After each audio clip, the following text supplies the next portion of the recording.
So, why me or Glenn Greenwald or Aaron Mate, why we don't get invited on MSNBC or CNN? Why is that? Is because we tell the truth about war. And they're sponsored by the military-industrial complex, and they'll never tell you the truth about war. So every once in a while, I get invited on Tucker Carlson's to go tell the truth about war or tell the truth about the COVID relief or tell the truth about something, so I go. I never get invited on those other shows. I never get invited on Chris Hayes or Rachel Maddow. Neither does Glenn Greenwald or Aaron Mate or Matt Taibbi or anybody or Chris Hedges. Anybody. They don't like it. But guess who does get invited? Guess who does get invited on there all the time? Someone named Jennifer Rubin. She's a never Trumper, but she is a bloodthirsty maniac pro-war propagandist and a liar. And she's pro-democracy opinion writer at the Washington Post. So she didn't like Trump. So now MSNBC loved her. All the shit libs loved her. Everybody, Kamala Harris loved her. Joe Biden loves her. Chris Hayes loves her. Rachel Maddow loves her. She's the big shot over at the Washington Post. And she's an MSNBC. She's got a contract with MSNBC. That's how much they love her. All you have to do is say you don't like Trump and you're a Republican, and they love you.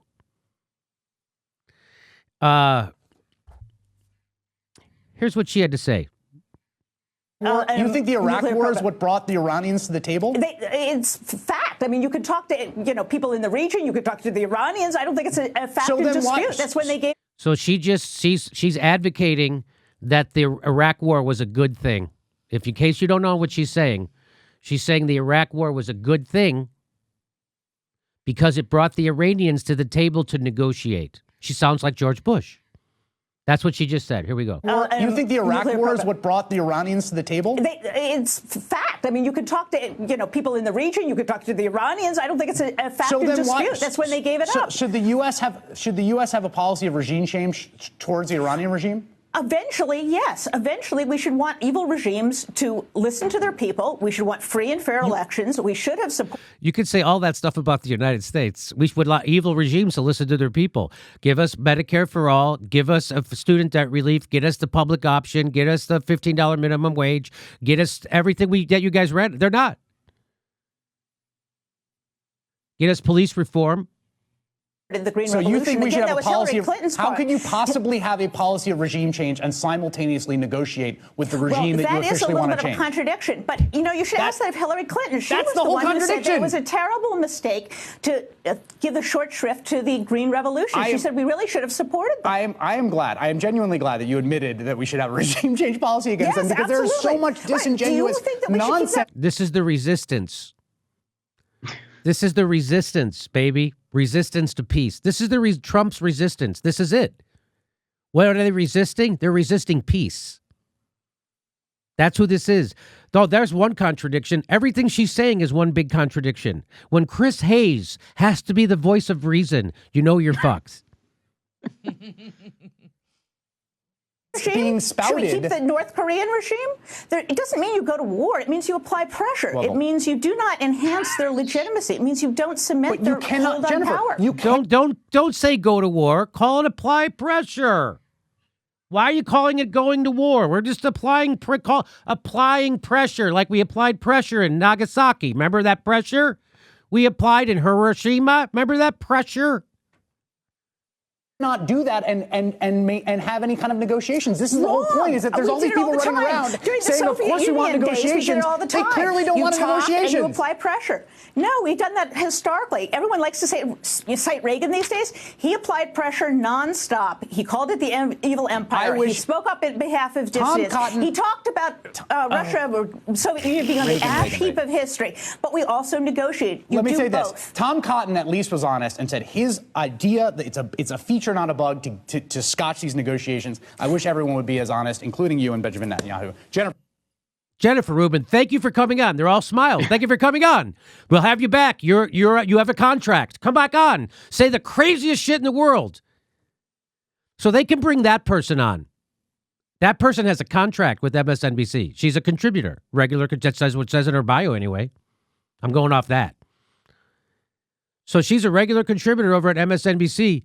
And she's saying the craziest, most unbelievable, bloodthirsty maniac stuff. If Trump was saying that, you would be like, that guy's nuts. See, you can't let him have his finger on the button. But she's saying that, and she doesn't like Trump. So it's all shits and giggles. And I wonder how soon Chris Hayes will have her back on. I'm going to guess next week. They're all shits and giggles. They're all laughy. Chris Hayes has the most disgusting people on his show all the time. He brings on people right from the head of the CIA on his show. He showed Trump's empty podium for an entire hour one time. That's who Chris Hayes is. That's what MSNBC is. And they'll never invite me on the show to talk about this stuff. They'll never invite Glenn Greenwald or Matt Taibbi or Chris Hedges or Aaron Mate or Max Blumenthal. They'll never do that.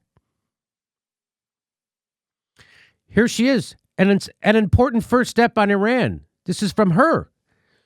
She says that the Treasury Department placed new sanctions Friday on Iran, the first move by the Trump administration in response to a ballistic missile test that led the White House to announce they was putting Iran on notice. So that's important. We have to start hurting the people of Iran. After we pull out of the peace agreement, we have to start sanctioning them, the people. That's Jennifer Rubin. She also says, we're the Iraq war defenders. That was April 1st, 2013. And then she says this, she just tweeted this out on April 14th. She says, my child was born in 2001, has never experienced a world in which we are not at war in Afghanistan. This is deeply sobering. The last thing Obama should do is bug out of Afghanistan. She wrote that in 2011. Maybe it's because of pieces of shit, warhawk, bloodthirsty maniacs like you, who are the enemy of peace and humanity. Of course you got hired by Jeff Bezos. Of course you got hired by Jeff Bezos to write opinions. That's Jeff Bezos hired a pro-war Dave Weigel, who literally ran pro-war rallies, to be his lead reporter to cover progressive news. Of course they hired a pro-war fucking Republican to cover progressives at the Washington Post. And of course this is the resistance fucking favorite shit lib. Here it is.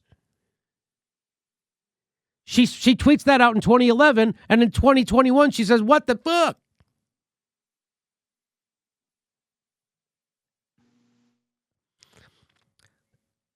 I think what she meant to say, instead of deeply sobering, when she said my child was born in 2001, has never experienced a world in which we were not at war in Afghanistan, deeply sobering, I think what she wanted to say was deeply satisfying.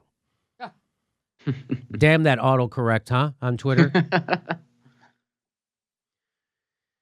Here we go. Here we go. I don't see any statistics that we're down 100,000 teachers. How about 100,000 police officers?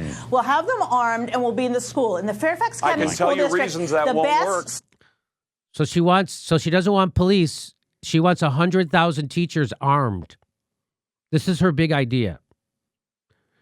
Wait, I think, was she calling for police to be armed in the schools? No, she was calling for teachers. Oh, she was? Okay. Yeah, listen. I don't see any statistics that we're down 100,000 teachers. How about 100,000 police officers? We'll have them armed and we'll be in the school. In the Fairfax County you're right. You're right. She's saying, you're right, Ron. You got it right. She's saying, how about instead of 100,000 teachers, how about we have 100,000 police officers in the schools? So instead of hiring 100,000 teachers, she wants to hire 100,000 cops and put them in the schools. Because that'll give us a better society. Oh, fuck. Hang on. I don't see any statistics that we're down 100,000 teachers. How about 100,000 police officers? We'll have them armed and we'll be in the school. In the Fairfax County School District, the best school in the best school district in America. We should have police officers. Why not? Because they are trained. You don't trust the teachers? I got to get out. I don't, actually. I trust a police officer better than I do someone who's a member of the teachers union. Yes, I do. You know. So she likes it. Cops are in unions, This is too. a newscast. By the way, this isn't even the furthest right news show in America. This is what Google and YouTube want to prioritize over us. That. Did you hear that? This guy says arm the teachers. She says put 100,000 cops in there with guns.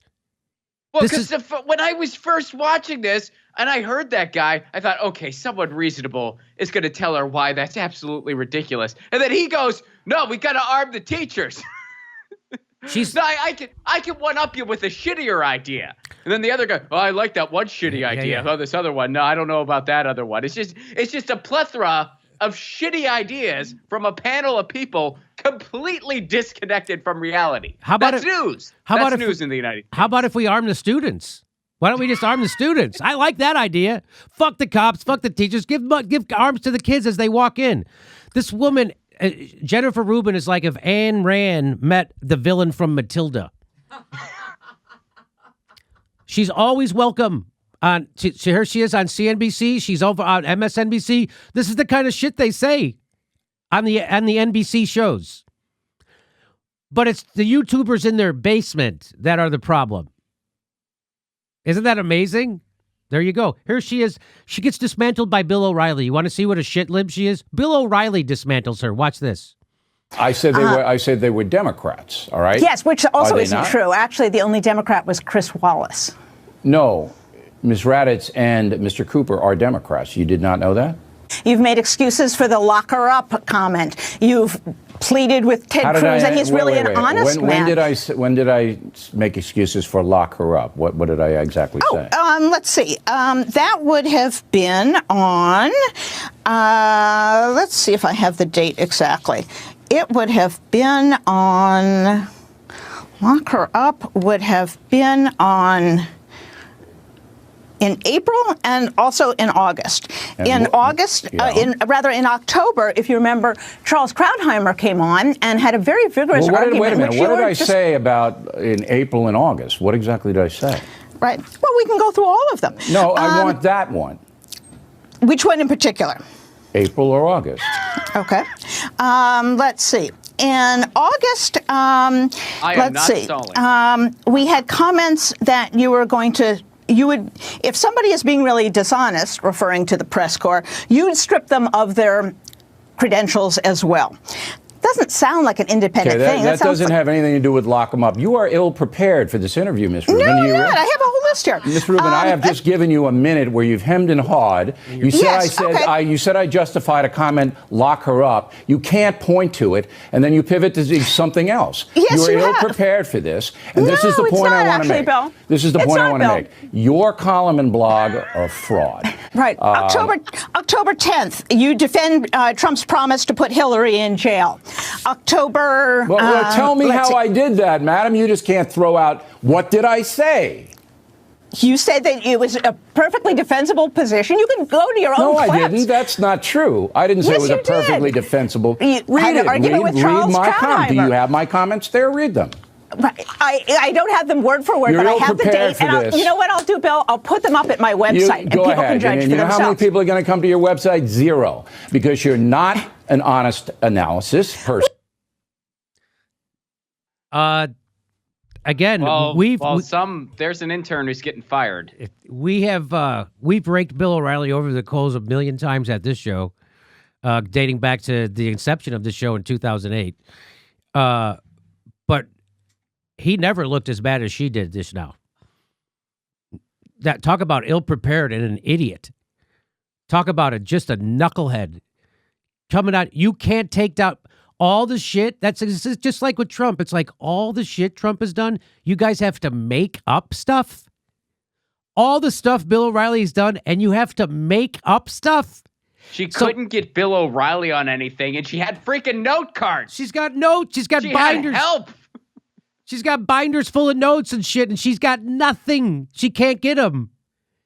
That's what incompetent she is. Not only is she a maniac, a verifiable bloodthirsty maniac, and a propagandist of the highest order. That's why she works for Jeff Bezos. But she's also an unbelievable, incompetent airhead. What an airhead. Go ahead. If I'm ever stumped on something and I don't have information that's necessary, I'm just going to start shouting out months and then plug my website. That's going to be my out from now on. I'll be like, well, the shit went down in June and in April at replico.com. Out. I'll put them up on my website. No, you're here. You're here right now. Put it up now. I don't have it. Why would you come to an interview without the thing you said I said? So but guess what? She's welcome with open arms on MSNBC. Open arms. She's welcome with open arms on MSNBC. In fact, I'm pretty sure she has a contract with them. They love her so much, they want to make her a regular contributor. You see what kind of a person you have to be to get one of those MSNBC contracts? Do you see the kind of people who are offered MSNBC contracts? Can you imagine going on MSNBC regularly and never making news? Can you imagine that? Can you imagine that, Ron, if you got invited to go on Chris Hayes or fake tough guy Lawrence O'Donnell and you didn't make news? You didn't say anything that made their head fucking... all you have to do is tell the truth about something. It'll drive tell the truth about Syria. Tell the truth about Julian Assange. Tell the truth about Russiagate. Tell the truth about Bill Binney. Tell the truth about anything. Tell the truth about those time-traveling Russian hackers who went into Joy Reid's blog and erased all the homophobic stuff she said. Talk about that. Well, I mean, yeah, and the ironic thing is, like, Jennifer Rubin just did, like, what you should do, except her content was the opposite. What you should do is just use the segment to really give your truth on something. But what she did was she just used the segment to just, propagandize just a bunch of war propaganda to the point where she just kept talking. Because even Chris Hayes was like, this is freaking nuts. But she just kept talking until the segment was over. So he just had to be like, thank you. And then it ended. Hey, everybody, this is the part where I tell you where all our live shows are, but there aren't any. And then this is why I tell you to join our premium program and get extra content, but nobody's got a fucking job. So just enjoy the video.